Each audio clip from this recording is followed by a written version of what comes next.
Forever is a dangerous word. The idea of a tattoo is often wrapped in romance, a permanent mark of a moment, a belief, a person. It sounds strong, a declaration etched in ink that says, "This is me, forever." But the very concept of forever makes a critical assumption that you'll stay the same person who made that choice. And the simple, unavoidable truth is, you won't. We are constantly evolving, shedding old skins and growing into new versions of ourselves.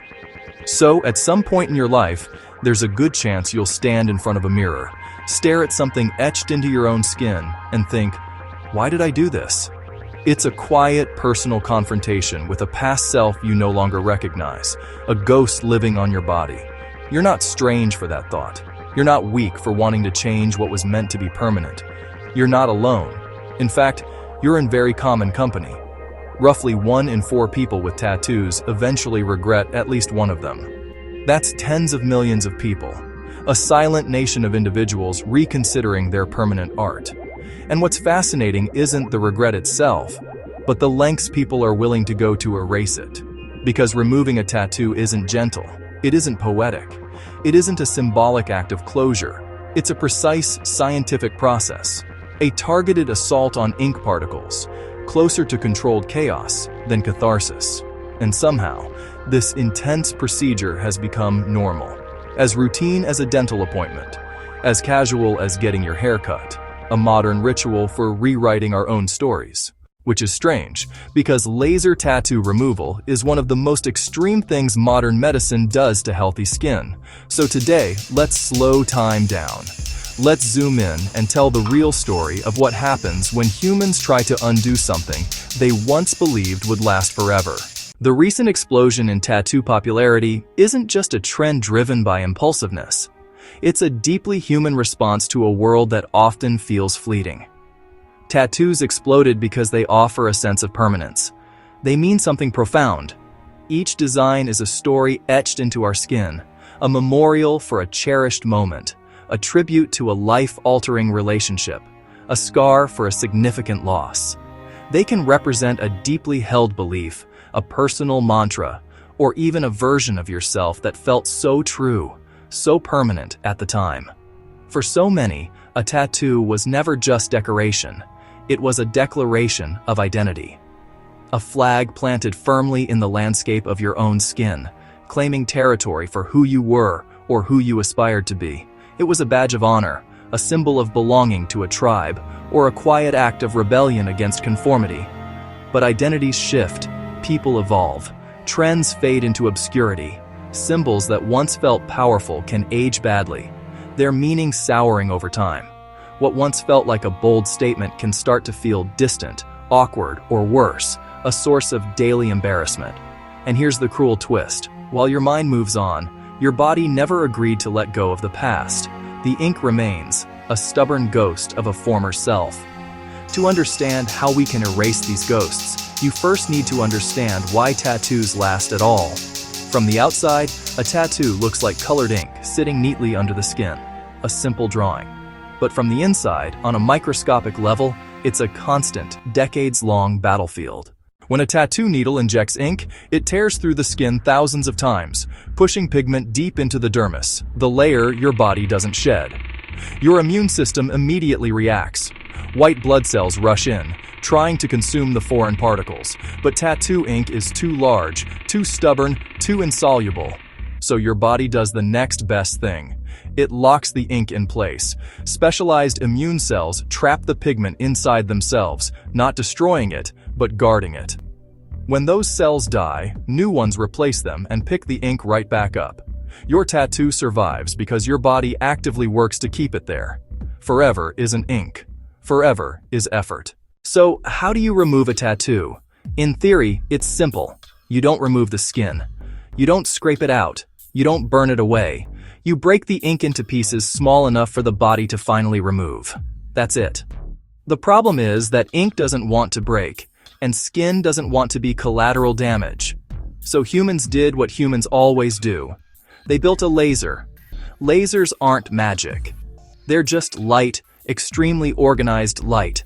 The same family as radio waves, Wi-Fi, X-rays, and sunlight. The difference is precision. Tattoo removal lasers are tuned so skin mostly ignores them, while ink absorbs them intensely. Different colors require different wavelengths. Black ink is easiest. Bright colors resist. But raw power isn't the trick. Timing is. Modern tattoo lasers fire ultra-short pulses lasting trillionths of a second, so brief that heat doesn't have time to spread. Instead of cooking everything, they shock only the ink. And that leads to the moment people never forget. The culmination of all the research, the consultations, the second thoughts. You lie perfectly still, trying to control your breathing. A steady stream of intensely cold air blows across your skin from a cooling device, a welcome distraction that numbs the surface. A sophisticated machine hums quietly in the background, a low, constant reminder of the power it's about to unleash. The technician's voice is calm, measured. You're told to take a deep breath in and hold. Then crack. It's a sound as much as a feeling. Not a burn, not a cut. It's a sharp electric snap, like a rubber band flicked hard against your skin. A sensation so fast, so precise, your brain barely has time to register it as pain before it's over. But inside your skin, something incredibly violent just happened. The laser pulse, a concentrated beam of light energy, traveled through the surface layers of your epidermis almost untouched, its specific wavelength ignored by your natural skin pigment. It then slammed directly into the dark ink particles suspended in the dermis below. On a molecular level, the ink absorbed this enormous amount of energy in a nanosecond. The temperature spikes to thousands of degrees. The particles expand, and then they shatter. They don't melt. They don't dissolve. They fracture violently into microscopic fragments, small enough for your body's immune system to finally recognize them as foreign invaders. At the exact same time, the intense heat causes water inside nearby cells to flash into vapor, creating tiny gas bubbles that rapidly expand. That's why the skin turns white for a moment, a phenomenon called frosting. It's the immediate, visible proof that the laser has done its job. That sound you heard wasn't the machine. It was pressure releasing under your skin. Laser tattoo removal works because it injures tissue, but in a very controlled way. Cells near the ink are damaged. Some blood vessels rupture. Your body detects an emergency. Pain signals fire. Inflammation begins. Repair systems activate. From the outside, it looks calm. From the inside, it's organized chaos. And this is where the real removal begins. Over the next hours and days, immune cells flood the area. They clean debris. They repair tissue. And finally, they encounter the shattered ink. This time, the particles are small enough. Some are carried away through the lymphatic system. Some are broken down further. Some end up stored in lymph nodes. Your body, the same one that once fought to keep the tattoo, is now quietly escorting it out, piece by piece, session by session. Because no matter how powerful the laser is, your immune system does most of the work. That's why tattoo removal takes time. 5 sessions, 8 sessions, sometimes 12 or more. Each round removes a fraction and locks another fraction in place again. It's progress, but never instant. Once the session ends, the adrenaline fades. What's left feels like a deep sunburn, warm, tender, swollen.